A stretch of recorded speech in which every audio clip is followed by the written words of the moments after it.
Boom, you know what I'm saying, yo, this is Skinny Fabulous and this is my OMG interview. Skinny put on a little weight, so on a diet, on the Jenny Craig diet plan. I'm doing P90X, Insanity, I'm running around the savannah and I'm trying to get back to 135. Understand? Because I cannot sell out the thing. I'm this man in the industry and I would love to retain and maintain that title from now until forever. Right? Apart from that, the season is here where we're releasing songs, and I'm always in a fortunate position to have a carnival that falls dead center. So when I release songs for St. Vincent, some of them I get to roll over into Trinidad, and then I get to do brand new songs for Trinidad. So this is the time of the year where you'll have several Skinny Fabulous songs coming out, and so far we've released 3. With one more to go. I guess one of the main questions I'll always get asked is, how did you come up with the name Skinny Fabulous, And persons watching OMG right now, if you just step a little closer to the TV screen, you see, I'm a very skeletal frame kind of guy.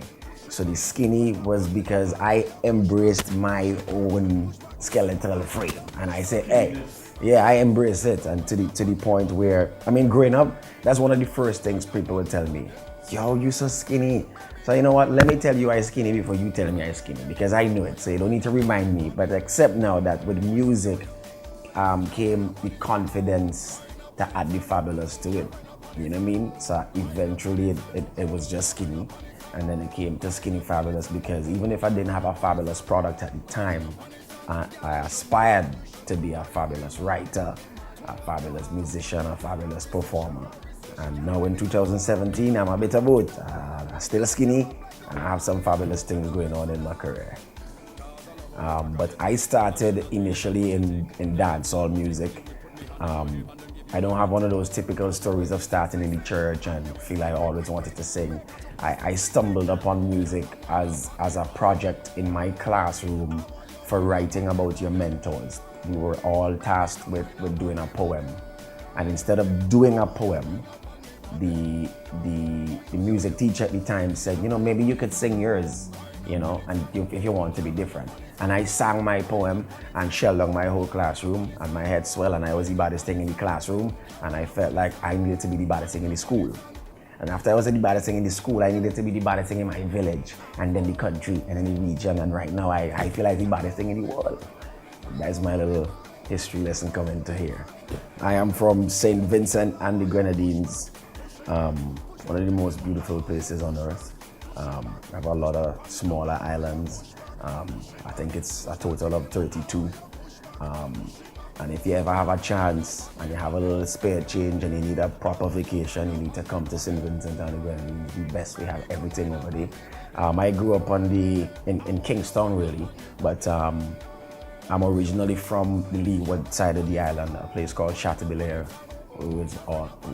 That's where all my family is, But growing up, I was a tongue boy, a proud tongue boy.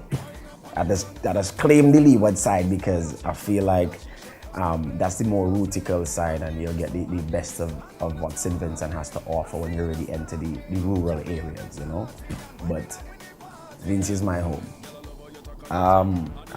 My philosophy is as weird as and slightly primitive as it might sound, is to stay hungry. I have an insatiable appetite for success and for progress. And so my philosophy, my mantra is to never get full. I'll be satisfied, but I'll never be full. You know what I mean? I'm always hungry, and I never get comfortable with the idea that, yes, I have it this year. I won 6 Soca Monarchs. I'm the king of St. Vincent. No, I'm not the king of anything yet. And I will always aspire to be a bigger king or even the king, So my thing is just work hard. And if you feel this is the hardest you're working now, there's always a level above that you could be working towards. That's my simple philosophy. Biggest lesson, I don't know. I feel I learn lessons every day, and it's hard for me to pin down what is the biggest lesson.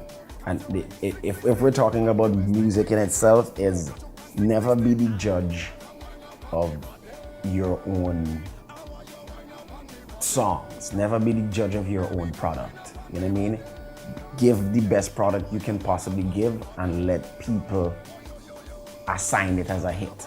Or, you know what I mean? Because sometimes I find the songs that we leave the studio telling ourselves, this is the hit, this is it, this is what's going to take me across the world. Sometimes that's not the song. It's the one that you paid least attention to that ends up bringing that light and that shine to your career. So sometimes it's just about putting your best foot forward in every piece of work that you put out and allow it to do its job, and then you respond to that, you know?